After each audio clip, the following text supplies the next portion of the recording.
ಪಕ್ಕದ ಚೀನಾ ದೇಶ ರೋಬೋಟಿಕ್ಸ್ ಕ್ಷೇತ್ರದಲ್ಲಿ ವೇಗವಾಗಿ ಮುನ್ನಡೀತಾ ಇದ್ದು ಅತ್ಯಂತ ವೇಗದ ಹ್ಯುಮನಾಯ್ಡ್ ರೋಬೋಟ್ಗಳನ್ನು ಅಭಿವೃದ್ಧಿಪಡಿಸಿದೆ.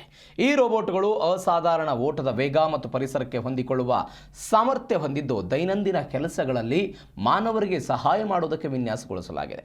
ಇದೀಗ ಈ ರೋಬೋಟ್ಗಳು ಶಾವೋಲಿನ್ ದೇವಾಲಯದಲ್ಲಿ ಸನ್ಯಾಸಿಗಳೊಂದಿಗೆ ಕುಂಗ್ಫು ಅಭ್ಯಾಸ ಮಾಡ್ತಿರುವ ವಿಡಿಯೋ ಸಾಮಾಜಿಕ ಜಾಲತಾಣದಲ್ಲಿ ವೈರಲ್ ಆಗಿದೆ. ಈ ಅಸಾಮಾನ್ಯ ದೃಶ್ಯ ನೋಡುಗರನ್ನ ಆತಂಕಕ್ಕೀಡು ಮಾಡಿದೆ. ಈ ರೋಬೋಟ್ಗಳನ್ನು ಶಾಂಘೈ ಮೂಲದ ರೋಬೋಟಿಕ್ಸ್ ಕಂಪನಿಯಾದ ಅಗಿಬಾಟ್ ಅಭಿವೃದ್ಧಿಪಡಿಸಿದೆ. ಇದು ಕೃತಕ ಬುದ್ಧಿಮತ್ತೆ ಚಾಲಿತ ಹ್ಯುಮನಾಯ್ಡ್ ಯಂತ್ರಗಳನ್ನು ದೊಡ್ಡ ಪ್ರಮಾಣದಲ್ಲಿ ಉತ್ಪಾದನೆ ಮಾಡುವುದಕ್ಕೆ ಹೆಸರುವಾಸಿಯಾಗಿದೆ. ನೈಜ ಪ್ರಪಂಚದ ಪರಿಸರದಲ್ಲಿ ಕಾರ್ಯನಿರ್ವಹಿಸಲು ವಿನ್ಯಾಸಗೊಳಿಸಲಾದ ಅಗಿಬಾಟ್ನ ಹ್ಯುಮನಾಯ್ಡ್ಗಳು ತಮ್ಮ ಸುತ್ತಮುತ್ತಲಿನ ಪ್ರದೇಶಗಳನ್ನು ಗ್ರಹಿಸಬಹುದು ಮತ್ತು ಕೈಗಾರಿಕಾ ಕೆಲಸದಿಂದ ಹಿಡಿದು ಸಮರ ಕಲೆಗಳವರೆಗೆ ಎಲ್ಲ ರೀತಿಯ ಕೆಲಸಗಳನ್ನು ಮಾಡುತ್ತೆ.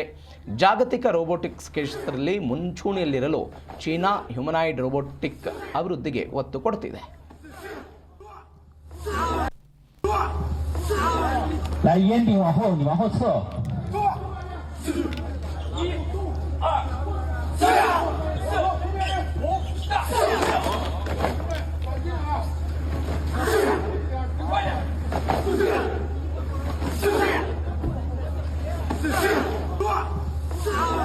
来，烟饼往后，你往后撤。